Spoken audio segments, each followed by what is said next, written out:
بسم الله الرحمن الرحيم بسم الله الرحمن الرحيم. السلام عليكم ورحمة الله وبركاته. الحمد لله حمدا كثيرا طيبا مباركا فيه كما يحب ربنا ويرضى. أشهد أن لا إله إلا الله وحده لا شريك له، وأشهد أن محمدا عبده ورسوله الذي لا نبي ولا رسول بعده. اللهم صل وسلم وبارك وأنعم على عبدك ورسولك محمد وعلى آله وأصحابه ومن سار على نهجه إلى يوم الدين. أما بعد. Alhamdulillah wa syukrulillah, segala puji bagi Allah Subhanahu wa taala dan kita patut bersyukur kepadanya atas segala limpahan nikmat, limpahan rezeki yang telah Allah Subhanahu wa taala berikan kepada kita. Mudah-mudahan kita bisa makin bertambah kesyukuran kita kepada Allah Subhanahu wa taala. Wa bisyukri tadumun ni'am. Dengan kita bersyukur, maka nikmat-nikmat itu akan senantiasa bersama kita. Salawat dan salam semoga senantiasa tercurahkan kepada Nabi kita Nabi Muhammad sallallahu alaihi wasallam, dan semoga salawat dan salam tercurahkan kepada keluarga beliau dan sahabat-sahabat beliau radhiyallahu anhum ajmain. Kaum muslimin dan muslimat jamaah salat maghrib yang semoga dirahmati Allah oleh Allah Subhanahu wa taala. Pada malam yang berbahagia ini insyaallah kita akan melanjutkan kajian tentang Al-Yaumun Nabawi, keseharian Nabi Muhammad sallallahu alaihi wasallam yang Allah hadirkan sebagai uswatun hasanah, sebagai suri tauladan. Hanya beliaulah satu-satunya yang ditunjuk oleh Allah Subhanahu wa taala sebagai suri tauladan yang paling sempurna, yang kita bisa ambil dari setiap sudutnya. Tidak semua manusia, hanya Rasulullah sallallahu alaihi wasallam yang bisa kita ambil dari segala sudutnya. Bagaimana beliau berjalan, bagaimana beliau bermuamalah, bagaimana Rasulullah sallallahu alaihi wasallam, bahkan bercandanya Rasulullah sallallahu alaihi wasallam, di situ ada petunjuk dan ilmu dari Allah Subhanahu wa taala. Dan kita terakhir membahas tentang bagaimana Rasulullah sallallahu alaihi wasallam keluar rumah. Bagaimana Rasulullah sallallahu alaihi wasallam masuk ke masjid. Apa doa-doa yang dipanjatkan oleh Rasulullah sallallahu alaihi wasallam. Karena hidup seorang mukmin itu tidak lepas dari berzikir kepada Allah Subhanahu wa taala. Bahkan dalam surat Ali Imran, Allah Subhanahu wa taala menyatakan bahwa orang yang cerdas, orang yang pintar itu bukanlah orang yang titelnya terbanyak, bukan gelarnya yang hebat, tetapi yang namanya orang cerdas, orang berakal itu adalah orang yang senantiasa berzikir, yang lisannya itu tidak pernah lupa untuk berzikir kepada Allah Subhanahu wa taala. Ketika Allah Subhanahu wa taala menyebutkan tentang ulul albab, ulul albab adalah orang-orang yang cerdas. Siapa orang yang cerdas? Tidak disebutkan lulusan dari fakultas ini, lulusan dari kursus ini dan sebagainya, tidak. Tapi yang disebutkan adalah alladzina yadhkurunallaha qiyaman wa qu'udan wa ala junubihim, yaitu adalah orang yang senantiasa berzikir kepada Allah Subhanahu wa taala qiyaman, dalam keadaan berdiri, wa qu'udan, dan dalam keadaan duduk, wa ala junubihim, dan dalam keadaan berbaring atau dalam keadaan tidur. Itulah orang yang cerdas di hadapan Allah Subhanahu wa taala. Dan Rasulullah sallallahu alaihi wasallam adalah hamba Allah Subhanahu wa taala yang paling banyak berzikir. Tidak ada satupun agama di dunia ini yang zikirnya selengkap zikir dalam Islam. Masya Allah. Keluar rumah ada zikirnya. Coba tanya dengan agama lain, ada enggak zikir keluar rumah? Atau kita bertanya, apakah mereka pernah berzikir kepada Tuhan mereka? Jangan kita tanyakan kepada orang Yahudi, karena orang Yahudi sampai sekarang masih berselisih tentang siapa nama Tuhannya. Kalau kita sudah final bahwa Allah Subhanahu wa taala adalah Rabb kita, Allah Subhanahu wa taala Tuhan kita.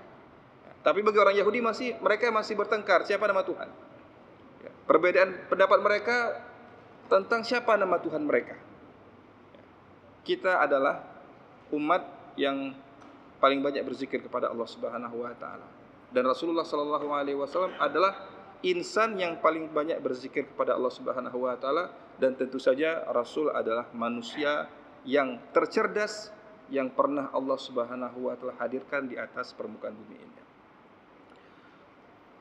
Insyaallah pada malam yang berbahagia ini kita akan melanjutkan tentang bagaimana Rasulullah sallallahu alaihi wasallam memperlakukan sahabat di masjid. Kemarin terakhir kita telah membahas Rasulullah sallallahu alaihi wasallam masuk ke masjid dengan kaki kanan. Kemudian Rasulullah sallallahu alaihi wasallam membaca doa, Allahumma ftahli abwaba rahmatik. Ya Allah, bukakanlah untukku pintu-pintu rahmatmu.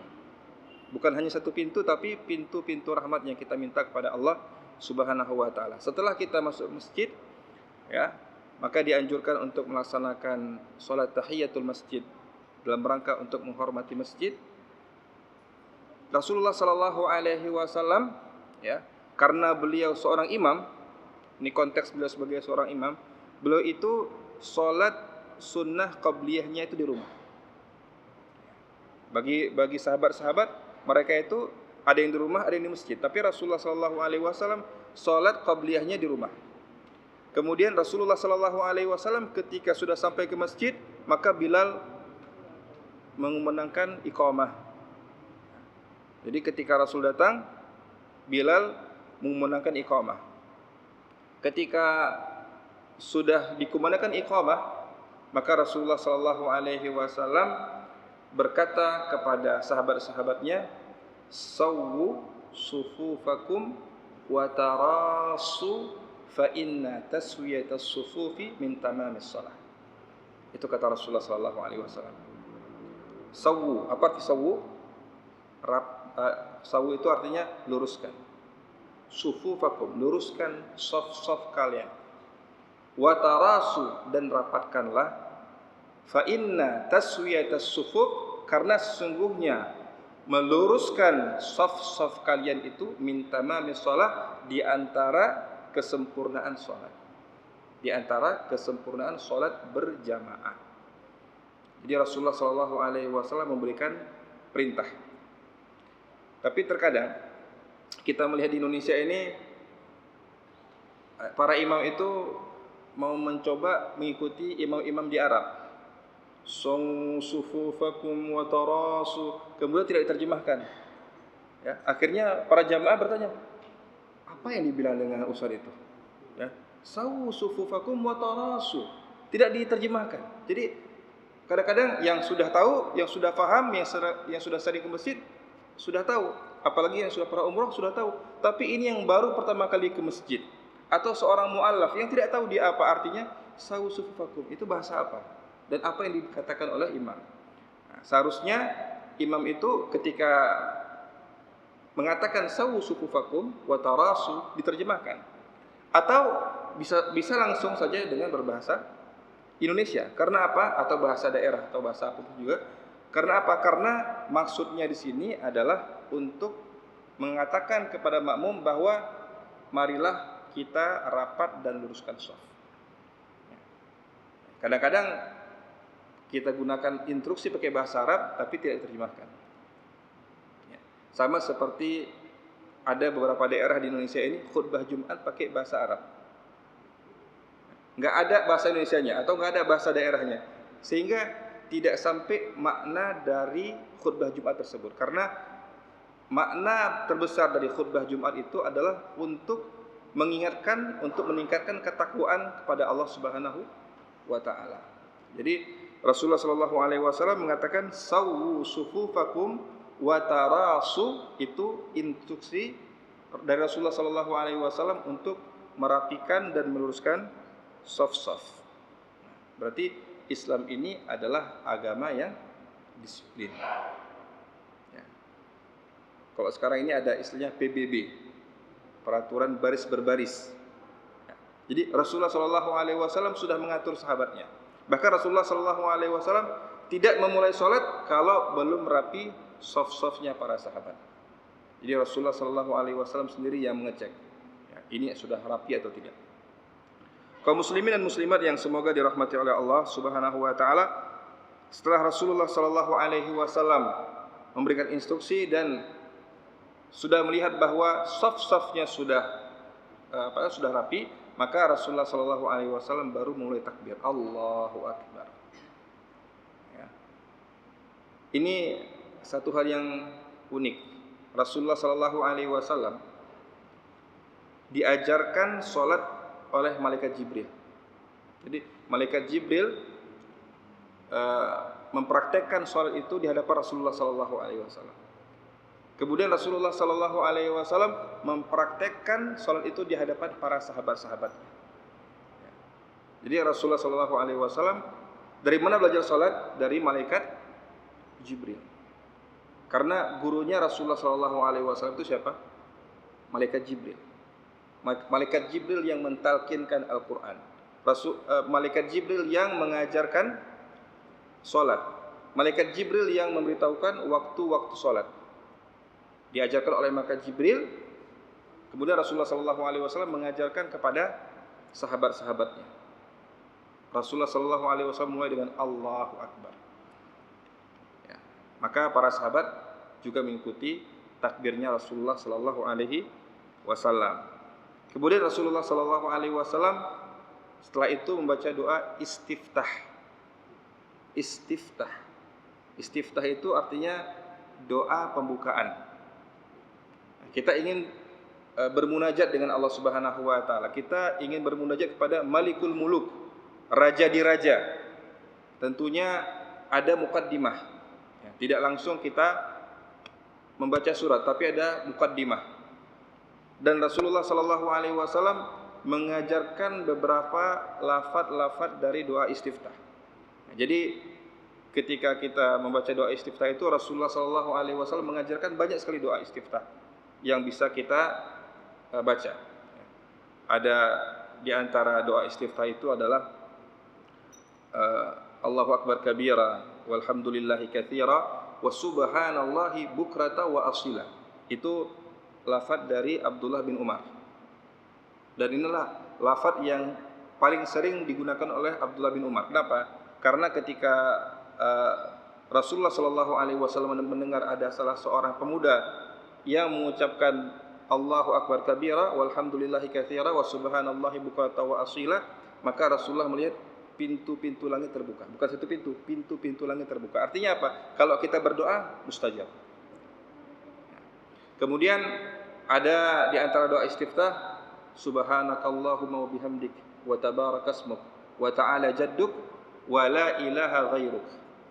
Ada juga di antara doa yang dibacakan oleh Rasulullah SAW adalah doa Allahumma ba'id baini wa baina khataayaya kama ba'adta bainal masyriqi wal maghrib. Allahumma naqqini min khataayaya kama yunaqqa thawbul abyadu minad danas. Allahumma ighsilni min khataayaya bithalji wal ma'i wal barad.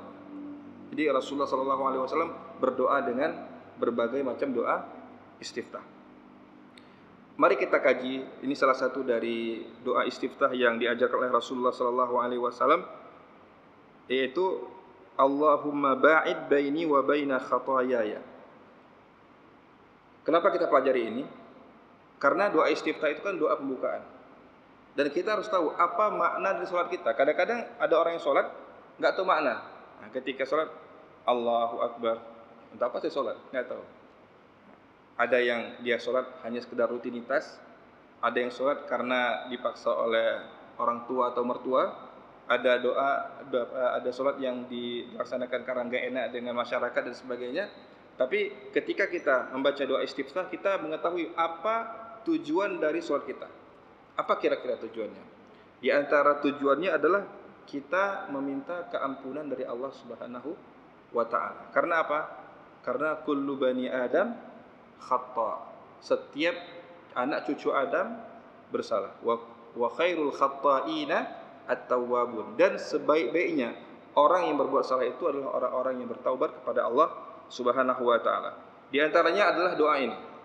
Allahumma, ya Allah, ba'id, jauhkanlah baini wa baina khataayaya, antara diriku dan dosa-dosaku, kama ba'atta bainal masyriqi wal maghrib, sebagaimana engkau menjauhkan antara timur dan barat. Nah, ini Masya Allah. Jadi jauhkan antara aku dan dosaku sebagaimana engkau menjauhkan antara timur dan barat. Bisa bertemu antara timur dan barat? Bisa bertemu antara utara dan selatan? Tidak bisa. Begitulah permintaan kita kepada Allah Subhanahu wa taala untuk menjauhkan, ya. Kita di Jepang sedangkan dosa kita di Maroko. Ketemu enggak? Enggak ketemu. Ya, kita di Jepang, dosa kita di Amerika. Ketemu enggak? Enggak ketemu. Kita, itulah permintaan kita kepada Allah Subhanahu wa taala. Kemudian Allahumma, ya Allah, naqqini, bersihkan aku, min khataayaya, dari dosa-dosaku, kama yunaqqas thawbul abyadu minad danas, sebagaimana engkau membersihkan, ya, atau sebagaimana dibersihkan baju yang putih dari kotoran-kotoran. Dosa itu bisa dilihat enggak? Bisa dilihat dosa? Dosa tidak bisa dilihat. Ya. Ada yang saya dosa. Ya. Kata Allah Subhanahu wa taala, ada yang dosanya itu sebesar gunung, ada yang dosanya itu setinggi langit. Tapi kita tidak bisa melihat. Kalau kita bisa melihat dosa-dosa di antara umat manusia, mungkin di antara kita tidak ada yang bersahabat.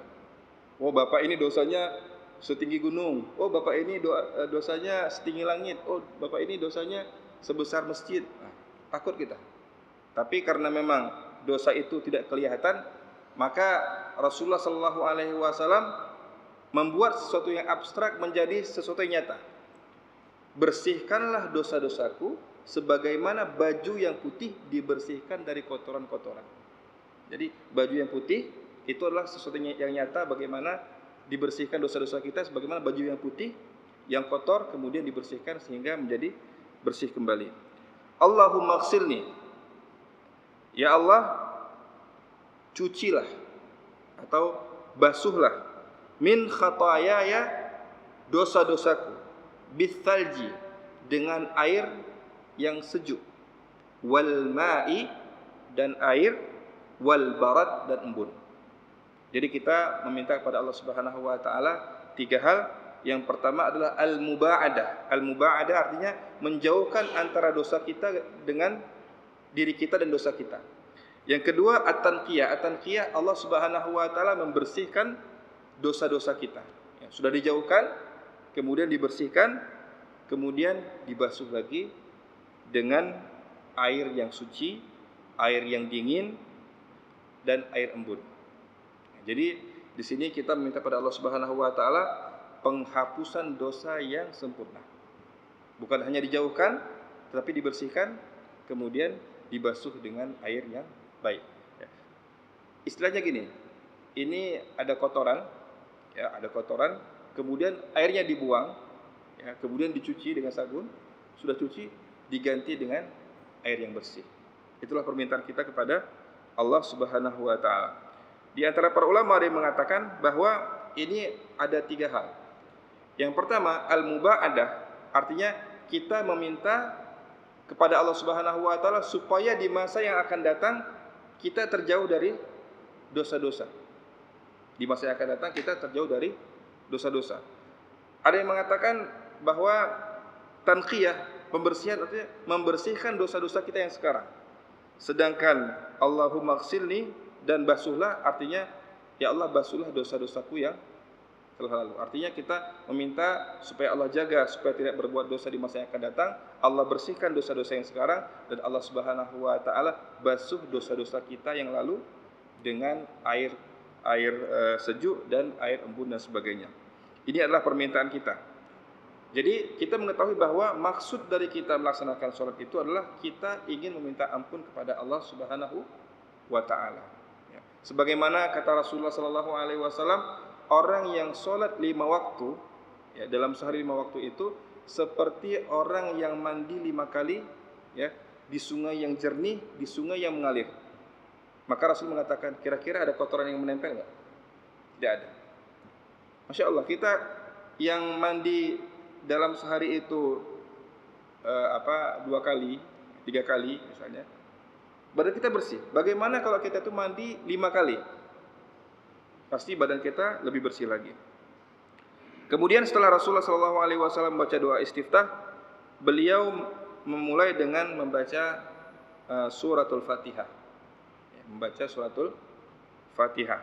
Sebagaimana yang kita ketahui, kemudian Rasulullah SAW setelah membaca Al-Fatihah, beliau membaca ayat-ayat sesuai dengan waktu dan sesuai dengan siapa jamaah yang ikut dengan Rasulullah SAW. Terkadang Rasulullah SAW membaca dengan ayat yang panjang. Ya. Terkadang Rasulullah SAW membaca ayat yang panjang khususnya waktu subuh. Jadi Rasulullah SAW di sini dalam Musnad Ahmad dikatakan bahwa Rasulullah SAW di waktu subuh terkadang beliau memanjangkan bacaannya sampai 100 ayat. Insyaallah. 100 ayat. Salat subuh 100 ayat. Nah, kira-kira kalau surat Yusuf itu ada 111 ayat. Itu kita jangankan surat Yusuf ya. Baru imam baca amma yatasaalun. Aduh panjang ini. Kita sudah garuk-garuk kepala ya. Kemudian di rakaat yang kedua, ini mudah-mudahan di rakaat yang kedua inna atainakal kautsar. Rupanya di rakaat yang kedua tambah lagi wan nazi'ati gharqa. Aduh. Ya, itu kita enggak sanggup ya. Tapi Rasulullah SAW terkadang beliau memanjangkan khususnya di waktu sholat subuh. Kenapa? Karena di waktu sholat subuh itu yang keluar kan rata-rata laki-laki yang kuat. Laki-laki yang kuat. Terkadang Rasulullah SAW memendekkan. Kenapa? Khususnya di waktu-waktu yang sibuk. Kapan waktu yang sibuk? Waktu yang sibuk itu waktu asar, maghrib, itu waktu-waktu yang sibuk. Waktu zuhur itu sibuk. Ya. Rasulullah SAW memendekkan bacaan-bacaan sholatnya. Untuk apa? Karena di belakang Rasulullah SAW ada orang yang membutuhkan, ya, ada orang yang lemah, bahkan ada anak kecil yang menangis. Nah, ini kadang-kadang kita sebagai seorang imam atau sebagai seorang yang diamanahi untuk menjadi imam, itu kita harus peka. Rasulullah SAW ketika misalnya membaca ayat yang panjang, kemudian beliau mendengar ada anak-anak yang nangis di saf yang belakang. Ya, sudah melengking tangisannya. Terkadang imam ketika membaca misalnya Yasin wal Qur'an, ini saya hantam sampai habis. Ya. Padahal ketika dia meringankan bacaannya, itu dia sudah mengamalkan sunnah Rasulullah SAW. Karena apa? Di antara sunnah Rasulullah SAW, ketika kita melihat misalnya mendengar ada anak yang nangis, ya, atau misalnya kita melihat di sudut sana ada kakek yang tidak bisa lagi berdiri lama, atau mungkin di sudut sana ada orang yang dia itu nampaknya tergesa-gesa dan sebagainya, maka di antara fikih menjadi seorang imam itu adalah kita meringankan sholat kita. Ya. Jadi Rasulullah SAW sangat fleksibel dalam berjamaah, dan beliau biasanya memanjangkan bacaan-bacaannya di waktu sholat subuh. Sampai 100 ayat, Masya Allah, sampai 100 ayat, ya, yaitu ya perkiraan surat Yusuf 111, surat Al-Isra juga 111, surat Al-Hijr ada 99 ayat. Ya, jadi ini kira-kira surat yang dibaca oleh Rasulullah SAW. Ya. Kemudian kita mengetahui bagaimana rukun-rukun sholat yang sudah kita lakoni. Begitulah yang diajarkan oleh Rasulullah SAW. Setelah membaca ayat-ayat pendek, kemudian kita ruku, i'tidal dan sebagainya, kita sudah memahami dan kita sudah pelajari bagaimana sifat-sifat salat Rasulullah sallallahu alaihi wasallam. Kemudian Rasulullah sallallahu alaihi wasallam setelah melaksanakan salat, ya. Ini apa yang dilakukan oleh Rasulullah sallallahu alaihi wasallam setelah salat? Beliau setelah salat yang pertama kali beliau lakukan adalah membaca istighfar 3 kali. Astaghfirullah, astaghfirullah, astaghfirullah. Jadi setelah kita salat kita beristighfar kepada Allah Subhanahu wa taala. Kira-kira kenapa kita beristighfar kepada Allah Subhanahu wa taala? Karena tidak ada yang menjamin bahwa salat kita diterima oleh Allah Subhanahu wa taala. Kita jangan merasa bahwa kita salat Isya, salat Maghrib kita diterima salatnya. Enggak. Belum tentu. Allah Subhanahu wa taala yang mengetahui kualitas salat kita. Bukankah Rasulullah sallallahu alaihi wasallam mengatakan bahwa kita itu salat sama? Ya. Salat nanti insyaallah kita akan melaksanakan salat Isya, kita sama-sama salat. Sama-sama takbir, sama-sama ruku', sama-sama sujud dan sebagainya, kita sama-sama melaksanakannya. Tetapi pahalanya berbeda-beda. Apa yang membedakan antara satu orang dengan orang yang lainnya? Niatnya. Niat. Ya. Jadi poin yang paling banyak itu di niat, hati, amalul qalbi, perbuatan hati itu paling banyak. Kemudian nanti ada poin-poin yang lain yang selanjutnya, bagaimana rukun-rukunnya, bagaimana wajib-wajibnya, bagaimana sunnah-sunnahnya. Tapi poin yang paling banyak adalah poin hati, niat kita. Apa niat kita? Bagaimana kadar kekhusyuan kita, itu yang dinilai oleh Allah Subhanahu wa taala. Ada yang sholat dia itu dapat pahala sempurna. Ada yang sholat dia dapat pahala setengah. Loh, saya sholat, dia sholat, sama-sama sholat, gerakannya sama. Iya, secara mazharnya, secara casingnya kita sama-sama sholat. Tetapi dalam hati siapa yang tahu? Karena apa? Karena yang ini sholat memang betul-betul mengharapkan keridhaan Allah Subhanahu wa taala. Yang ini sholat, ya, tapi pikiran bercabang. Ya. Ini saya habis sholat ini, saya mau duduk ngopi di mana ya? Nah, bercabang. Atau misalnya ketika dia sholat, ya, dia pikir, ini besok saya mau melamar kerja di sini. Kira-kira apa jawaban saya dengan tim penguji dan sebagainya. Jadi ada yang dapat nilainya penuh, ada yang setengah, ada yang seperempat, ada yang seperenam, ada yang seperdelapan, ada yang sepersepuluh, bahkan ada yang enggak dapat pahala sekalipun. Makanya kita jangan merasa, jangan ghurur, al-ightirar, jangan kita merasa tertipu bahwa kalau kita sholat pasti kita diterima. Enggak. Tapi kita berharap ketika kita sholat, kita berharap Allah Subhanahu wa taala menerima sholat kita. Ya, kita mengerjakan ribuan amal ibadah, satu saja yang diterima oleh Allah Subhanahu wa taala itu kita bangganya luar biasa. Satu saja. Ya, kalau semua diterima alhamdulillah. Satu saja diterima itu bahagia. Kenapa? Karena ada di antara hamba-hamba Allah Subhanahu wa taala di hari kiamat yang dia itu mempunyai pahala segunung. Kemudian Allah Subhanahu wa taala lemparkan. Allah Subhanahu wa taala mengatakan faja'alnahu haba'an manthura. Kami jadikan pahala yang segunung itu, pahala yang besar itu, kami jadikan seperti debu yang berterbangan. Tidak ada nilainya sama sekali di hadapan Allah Subhanahu wa taala. Maka jangan kita merasa bahwa kalau saya puasa semuanya diterima. Saya sedekah diterima, tidak. Tapi kita berharap semua amal ibadah kita diterima oleh Allah Subhanahu wa taala. Tapi kita jangan mengatakan semua amal saya diterima. Nah, kita jangan sombong. Tapi kita berharap, ya Allah, terimalah. Ya, Allahumma taqabbal minna siyamana wa qiyamana wa ruku'ana wa sujudana wa tadarru'ana wa takhasyu'ana wa ta'abbudana wa tamim taqsirana bi rahmatika ya arhamar rahimin. Kita minta pada Allah Subhanahu wa taala untuk menerima amal ibadah kita. Makanya kita jangan merasa sombong. Kita merasa sombong bahwa saya ahlul masjid, sedangkan dia ahlul maksiyah. Maka kesimpulannya saya banyak pahala, sedangkan dia banyak dosa.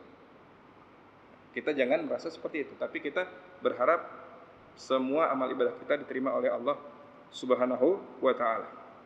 Jadi ketika kita habis sholat, kita beristighfar.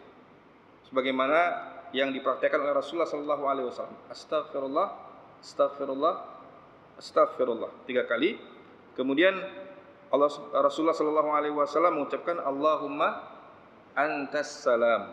Allahumma antas salam. Ya Allah, Engkaulah zat yang maha memberikan kedamaian, memberikan keselamatan. Wa minkas salam, dan darimulah salam. Makanya kita tidak boleh tidak boleh mengucapkan salam kepada Allah Subhanahu wa taala, betul enggak? Kenapa? Karena sumber keselamatan, sumber salam itu dari Allah Subhanahu wa taala. Tabarakta ya dzal jalali wal ikram. Maha suci engkau.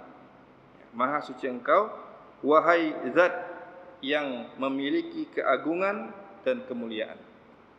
Jadi kita pertama meminta ampun pada Allah Subhanahu wa taala, kemudian kita memuji Allah Subhanahu wa taala dan menyanjung Allah Subhanahu wa taala sebagaimana yang diajarkan oleh Rasulullah sallallahu alaihi wasallam. Kemudian kita berzikir dengan zikir-zikir yang disampaikan oleh Rasulullah sallallahu alaihi wasallam, di antaranya bertasbih, ya, mengucapkan subhanallah, kemudian bertahmid, mengucapkan alhamdulillah, dan bertakbir, mengucapkan Allahu akbar, masing-masing 33 kali, ya. Kemudian kita tutup dengan la ilaha illallah wahdahu la syarikalah lahul mulku wa lahul hamdu wa huwa ala kulli syai'in qadir, dan doa-doa yang lain yang diajarkan oleh Rasulullah sallallahu alaihi wasallam. Jadi ini adalah zikir-zikir yang diajarkan oleh Rasulullah sallallahu alaihi wasallam ketika selesai salat, ya. Karena itu waktu subuh, kita kan masih berbicara waktu subuh. Bagaimana waktu subuh Rasulullah sallallahu alaihi wasallam? Rasulullah sallallahu alaihi wasallam setelah membaca doa-doa tersebut, Rasulullah sallallahu alaihi wasallam membaca zikir pagi. Di pagi hari ada zikir khusus. Dan zikir itu dibaca setelah kita berzikir, setelah kita melaksanakan salat subuh. Salat subuh kita zikir, kemudian kita berzikir pagi dan petang. Itu zikir di waktu pagi. Ya, ada yang kelupaan yang ingin saya sampaikan, bahwa Rasulullah sallallahu alaihi wasallam setelah beliau mengucapkan astaghfirullah 3 kali, kemudian Allahumma antas salam wa minkas salam tabarakta ya dzal jalali wal ikram, itu Rasulullah masih menghadap kiblat. Dan karena beliau imam, ya, ketika berzikir setelah itu beliau memalingkan wajahnya itu ke 3 penjuru. Terkadang beliau menghadap ke kanan, terkadang beliau menghadap ke tengah, terkadang beliau menghadap ke kiri. Jadi harus menghadap ke kanan? Enggak juga. Harus menghadap ke kiri? Enggak juga. Harus menghadap ke tengah? Enggak. Bisa fleksibel, kita bisa menghadap kanan, menghadap ke tengah, menghadap ke kiri. Ya. Untuk apa itu semuanya? Ya. Di antara hikmah yang disebutkan oleh beberapa ulama kita adalah hikmahnya itu adalah untuk absen sosial. Absen sosial. Bagaimana absen sosial? Kan seorang imam itu kan seorang pemimpin. Seorang imam itu adalah seorang pengayom. Jadi Rasulullah sallallahu alaihi wasallam ketika beliau menghadap ke jamaah, ya, beliau ingin melihat, ya, siapakah di antara sahabat-sahabatnya yang hadir. Ya. Dari situlah kita bisa mengetahui. Ya. Dari situlah Rasulullah sallallahu alaihi wasallam bisa mengetahui siapakah sahabat-sahabatnya yang selama ini hadir ke masjid. Siapakah di antara sahabat-sahabatnya yang berhalangan ke masjid. Tidak langsung dituduh munafik. Bisa jadi dia belum ada ilmu, harus kita ajarkan. Terkadang kita sering mencap, oh ini enggak ke masjid, munafik. Belum kita ceramah, belum kita dakwahkan, kita sudah katakan munafik. Rasulullah SAW, kenapa dia tidak sholat? Rasul aja. Baru nanti di tahap akhirnya ketika sudah berkali-kali diajak, maka Rasulullah sallallahu alaihi wasallam baru mengatakan, mengatakan statement, athqalus salati 'alal munafiqina salatul isya wa salatul fajr. Salat yang paling berat bagi orang munafik itu adalah salat isya dan salat fajar. Khususnya secara berjamaah bagi laki-laki. Seandainya mereka mengetahui fadilah dari salat isya dan salat fajar atau salat subuh secara berjamaah, mereka akan datang ke masjid walau habwan, walaupun dalam keadaan merangkak. Masya Allah, bagaimana tuh? Kita kalau misalnya ada apa ya? Ini kemarin baru PKA, ya, PKA katanya satu event yang besar itu. Enggak ada yang pengen ke PKA merangkak ke PKA, enggak ada. kecuali orang yang mungkin mau minta-minta. Tapi tidak ada orang yang berakal kemudian dia merangkak, enggak. Tapi kata Rasulullah Shallallahu Alaihi Wasallam, kalau misalnya ada orang yang mengetahui apa fadilah sholat isya dan sholat subuh secara berjamaah, mereka akan datang ke masjid walaupun merangkak. Itu artinya apa? Pahala yang begitu besar. Pahala yang begitu besar dari Allah Subhanahu wa Ta'ala. Ini pahala yang Masya Allah yang Allah Subhanahu wa Ta'ala berikan kepada umat Rasulullah Sallallahu Alaihi Wasallam yang tidak Allah Subhanahu Wa Taala berikan kepada umat-umat terdahulu. Kita tuh bersyukur pada Allah Subhanahu Wa Taala, banyak sekali Allah Subhanahu Wa Taala lipat gandakan. Tidak ada di umat-umat terdahulu seperti itu. Itu di antara keistimewaan umat Rasulullah Sallallahu Alaihi Wasallam. Ya, yang umur kita tuh pendek-pendek. Di antara umat-umat terdahulu kita adalah umat yang paling pendek umurnya dibandingkan dengan umat-umat terdahulu. Tetapi Allah Subhanahu wa Ta'ala mempersiapkan bagi kita itu pahala-pahala yang luar biasa. Pahala yang luar biasa. Sedekah.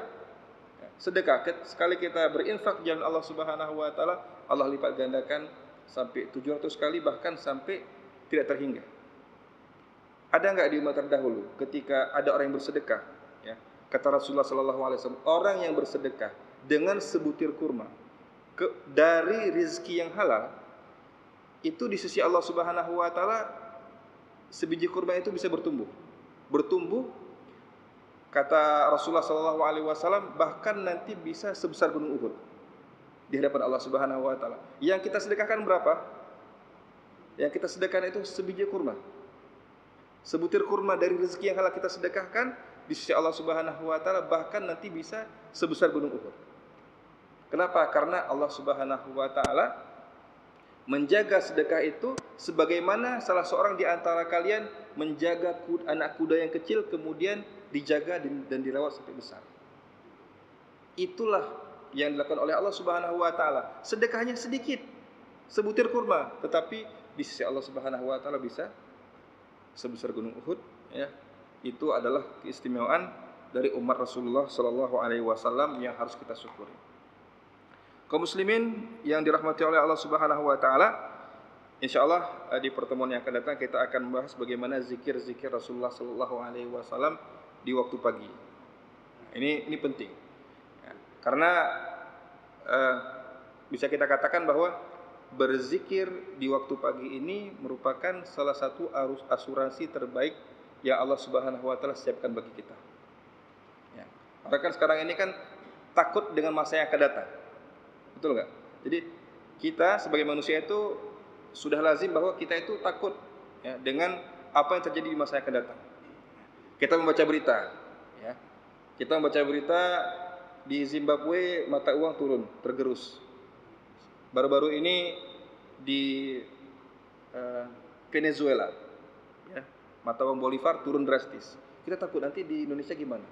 Ya. Ketika kita, ya, membaca beberapa zikir, ya, yang diajarkan oleh Rasulullah sallallahu alaihi wasallam, di situ ada asuransi-asuransi yang Allah Subhanahu wa Ta'ala sediakan bagi kita untuk menjamin masa kita yang akan datang. Sebagai penutup, saya ingin menceritakan sedikit bagaimana Allah Subhanahu wa Ta'ala menjaga. Dalam surat Al-Kahfi, ketika Allah Subhanahu wa Ta'ala menceritakan tentang peristiwa Nabi Musa dan Khidir alaihissalam, ya. Ketika berjumpa itu kan ada 3 peristiwa yang terjadi. Yang pertama, Khidir alaihissalam membocorkan atau merusak sampah. Yang kedua apa? Yang kedua, Khidir alaihissalam membunuh anak kecil. Yang ketiga, Khidir masuk ke satu perkampungan, ya. Kemudian tidak digubris. Ya.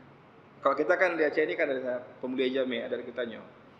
Ini enggak masuk ke situ, enggak digubris, enggak dilihat. Kemudian Khidir alaihissalam karena melihat ada satu bangunan yang hampir roboh, maka beliau membangunnya dan membuatnya menjadi bagus kembali. Kata Nabi Musa, kenapa kita tidak minta upah untuk membeli makanan? Disitulah Khidir alaihissalam mengatakan, hadza firaqu baini wa bainik. Inilah perpisahan antara diriku dan dirimu karena kamu tidak bersabar dengan ilmu-ilmu yang aku ajarkan.